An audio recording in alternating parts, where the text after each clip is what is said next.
Deck Building. I am your host, Demo, and I am making sort of a surprise video. It's Christmas Eve here. Merry Christmas, everybody. And I wake up this morning and there's this new spoiler out from Kamigawa Neon Dynasty, which of course I'm sure no one was expecting. And I thought it was worth making a video about. It also plays into my end of the year video as well. So I thought it was important to give it a mention so that there's some context when I likely bring it up in that video, which I will be coming out with next week. So the card is Satoru Umezawa. 1 and a blue and a black, 2/4. And of course it's Demir colors and it's from Kamigawa, so it's got to be a ninja, right? Legendary creature, human ninja. Whenever you activate a ninjutsu ability, look at the top 3 cards of your library. Put one of them into your hand and the rest on the bottom of your library in any order. This ability triggers only once each turn. So, first of all, Yuriko, obviously, there's going to be lots of comparisons here. Also looking at the top of your library. So I wonder if there's some flavor thing there with ninjas and looking at the top of your library. I'm not sure why they decided to go that route with ninjas. Maybe it's just like a spy thing. I'm not sure. Anyway, I'm just thinking flavor-wise. I always like lots of flavor with my cards, and why does it make sense that ninjas are doing this thing where they're looking at the top card of your library? So that first ability, pretty good. Every time you activate an ability, is it better than Yuriko's ability? No, because obviously Yuriko's ability applies to all ninjas. And again, this is why this is so important. I'm going to be talking about this. There's that magic phrase on this card that I will be talking about in more detail in the video I'm doing later. This ability triggers only once each turn, which of course they did not do on Yuriko. Yuriko triggers with all the ninjas that deal damage, which is why it's so much better than this. Also, the loss of life, I think, is a big one there. In fact, I think they screwed up with Yuriko. I don't think that the design is great. Most people don't even really play Ninja Tribal with Yuriko, right? The deck that usually is played with Yuriko, from what I've seen, especially at the higher power levels, it's almost a CEDH commander. I've seen it in CEDH anyway. Most of those decks are, I just flip something huge off the top of my library, right? So it's not even really that much of a Ninja Tribal deck. Maybe you throw a couple in there. This looks like it's more of a Ninja Tribal deck. However, each creature card in your hand has ninjutsu 2 blue-black. And it's kind of funny. I made a card. For those of you who are familiar with my channel, have been around for a while, I threw a few of my own design cards on my channel in the beginning. And I had a card just like this where I thought, wouldn't it be interesting? My idea for ninjutsu commander was a commander that gives ninjutsu to your other creatures. And I did it a little differently, where the card itself, your commander, you would return it to your hand and put that creature into play. This is even better because each creature card, when I had put that card out there, I remember people telling me this is way too good because you could just ninjutsu a Blightsteel Colossus into play with it. And I'm like, yeah, you know what? You're right. That is way too good.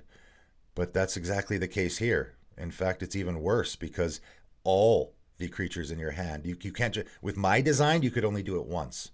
You could put your Blightsteel Colossus into play, kill one guy, then you'd have to put your commander back into play, and you'd have a lot of hoops to jump through before you can get to the other guy. With this, I can, I got a Baleful Strix in play, which is going to be an auto include in this deck, I imagine. I attack with it. It's not going to be blocked because it's got Flying and Death Touch. I pay 4, drop my Blightsteel Colossus in play, kill that opponent, and then the next turn I can, I just have a whole bunch more creatures like that. Again, just like the Yuriko deck, I got an Ornithopter, right? It doesn't matter. I drop an Ornithopter, any creature that isn't going to be blocked very easily, because all the creatures in my hand have ninjutsu, right? And obviously, the Blightsteel is the big one. That's why for me, I'm just like, oh, it's too much. Is this going to be?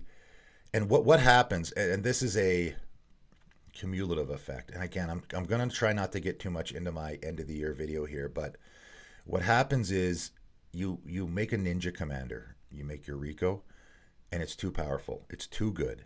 And that is in the what I consider the era of them making too powerful of commanders. So they obviously want to come out with a new ninja commander in Kamigawa, which makes sense. So how are they supposed to compete with Yuriko? They know if they don't make it good enough, nobody will play it, right?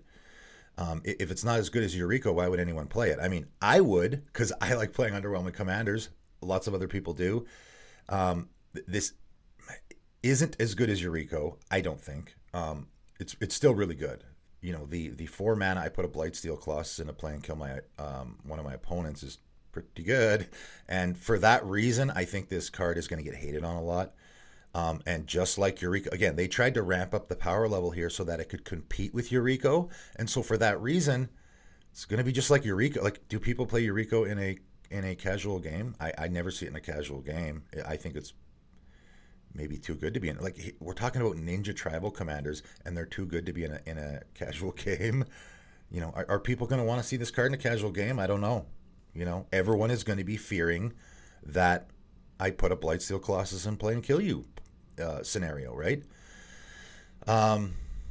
Everyone, more removal, guys. Removal wins games. I'm actually wearing the shirt here.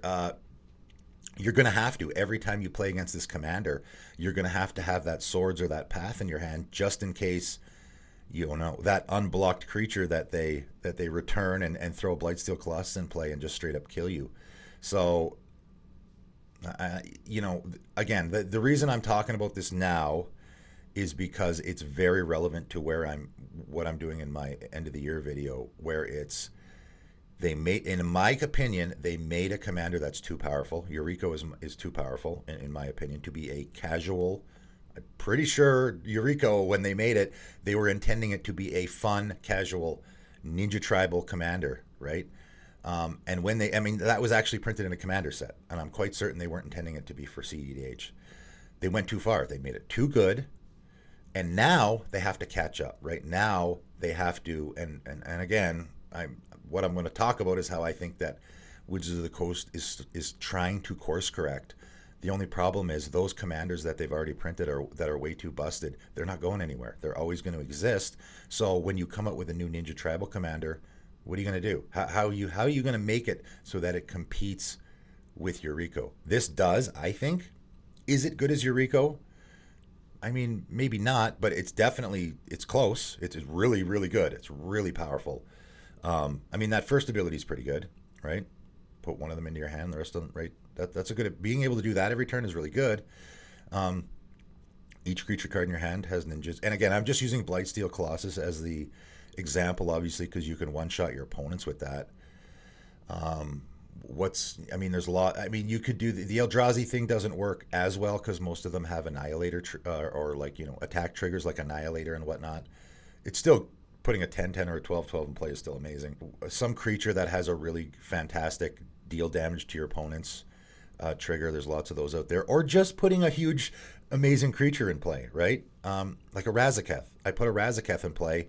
It's an 8/8 flyer. I smack my opponent for 8 damage. And then, you know, now I have that incredible tutor ability that Razaketh has, right? So this is just, I'm cheating creatures into play. And we all know from that Yuriko deck that's super, super easy to do. It's so easy to put an Ornithopter, a 1 mana unblockable creature. There's lots of those in Dimir colors. So it's going to be, the power level is going to skyrocket fast with this deck. And I think just like with Yuriko, it's going to not take very long before people aren't going to be playing this in casual at all. So, but like I said, I think Wizards of the Coast was kind of stuck. They wanted to make another Ninja Tribal commander, and if they just made it way worse than Yuriko, then probably no one would care, right? So what do you do? They've put themselves in a box a little bit here, but they have course corrected, in my opinion, again, which I'll talk about in that video. But that's it for today. What did you guys think? I mean, it is a very significant. I probably wouldn't have made the video today. I mean, it's Christmas Eve. I probably wouldn't have made the video just about one card if it wasn't significant. It's significant in two ways. One, it's a really powerful commander, in my opinion, and also it is, again, playing into the theme of where I'm going with my end of the year video. So Comment below what you guys think. Better than Yuriko? Maybe. It's definitely close, I think. But that's it for today. Thanks for tuning in.